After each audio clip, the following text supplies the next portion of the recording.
Dans ce TP, nous allons étudier les transferts thermiques et calculer la capacité de différents matériaux. Nous savons aujourd'hui, grâce à des études, que dans une habitation, tous les matériaux ne sont pas égaux, notamment pour l'isolation thermique des bâtiments.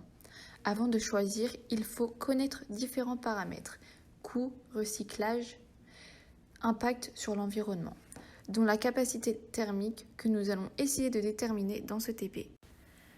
Dans ce TP, nous allons réaliser le protocole suivant.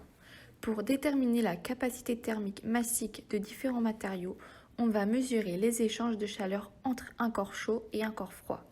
Le corps chaud cède son énergie au corps froid sous forme de chaleur. On utilise un calorimètre dont les échanges thermiques avec l'extérieur sont limités au maximum, ce qui permet de dire que toute la chaleur cédée par le corps chaud est récupérée par le corps froid. Nous allons d'abord déterminer la capacité thermique du calorimètre. L'intérieur du calorimètre prend la température de l'eau, ici de l'eau froide. On doit donc calculer sa capacité thermique avant de l'utiliser pour déterminer la capacité thermique massique d'un matériau. Pour cela, on verse 150 ml de l'eau froide dans le calorimètre et on relève sa température initiale, eau froide. On prélève ensuite 150 ml d'eau chaude dont on mesure la température initiale eau chaude. On ajoute l'eau chaude à la température connue et on relève température finale après homogénéisation. Les températures que nous avons mesurées sont pour l'eau froide 21 degrés, pour l'eau chaude 72 degrés et la température finale 46 degrés. Voici le calcul que nous avons réalisé pour déterminer la capacité thermique du calorimètre. Nous trouvons au final 25 joules par Kelvin. Nous allons déterminer maintenant la capacité thermique massique de différents matériaux. Ces différents matériaux, nous les aurons placés une dizaine de minutes au bain-marie pour qu'ils soient chauds. Nous allons mesurer la masse de chaque matériau. Pour le carrelage, nous trouvons 31,32 g, pour le parpaing 45,01 g, pour la brique 30,11 g, pour le métal 200 g et le liège 8,58 g. Chaque matériau est à la température de 80 degrés. Pour chaque matériau, nous avons relevé la température finale. Pour le carrelage, elle est de 25 degrés. Pour le parpaing, elle est aussi de 25 degrés. Pour la brique, elle est de 24 degrés. Pour le métal, 30 degrés et le liège, 22 degrés. Grâce à cette formule, nous avons pu déterminer la capacité thermique massique de chaque matériau. Pour le carrelage, nous avons trouvé 1326 joules par kg par Kelvin. Pour le parpaing, 922 joules par kg par Kelvin. Pour la brique, nous avons trouvé 968 joules par kg par Kelvin, pour le métal 554 joules par kg par Kelvin et pour le liège 656 joules par kg par Kelvin.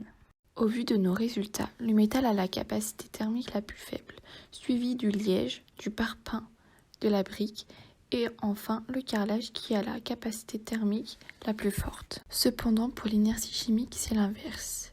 Cela donne comme ordre du plus faible au plus fort, carrelage, brique, suivi de parpaing, puis de liège et enfin métal. Mais il faut prendre en compte que nos résultats ne sont pas très précis et parfois sujets à caution, notamment pour le métal. Les sources d'erreurs sont nombreuses et il faudrait multiplier plusieurs fois ces expériences pour affiner les résultats. Parmi les sources d'erreurs, on peut citer la mesure de la température pas très précise avec les thermomètres utilisés, le calorimètre non parfaitement isolé avec l'extérieur, l'incertitude sur la température intérieure du calorimètre et des matériaux utilisés. Maintenant, pour aller plus loin, à l'aide de documents et des résultats de nos expériences, nous allons expliquer les avantages et les inconvénients d'un mur en briques. Et nous indiquerons si une isolation complémentaire est nécessaire ou non dans le cas d'une maison construite en briques. D'après le document 8, on constate que le mur en brique voit sa température varier beaucoup moins qu'un mur en parpaing isolé, c'est-à-dire que lorsque la température extérieure diminue, le mur en brique restitue une partie de la chaleur emmagasinée, ce qui lui permet de mieux conserver la température intérieure de l'habitation. On peut voir qu'à l'inverse, lorsque la température augmente, il emmagasine de l'énergie et il limite donc l'augmentation de la température à l'intérieur de l'habitation, ce qui est intéressant l'été quand il fait chaud, mais pas l'hiver quand il fait froid.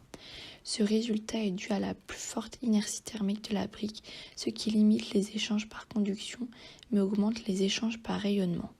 d'après le document 6 et 7. On peut donc en déduire qu'une isolation complémentaire rendrait la brique plus isolante et donc limiterait les échanges de chaleur par conduction dans la paroi, utile l'hiver mais pas l'été. On peut donc en conclure qu'il n'existe pas de système idéal permettant d'isoler au maximum l'hiver et d'emmagasiner la chaleur l'été.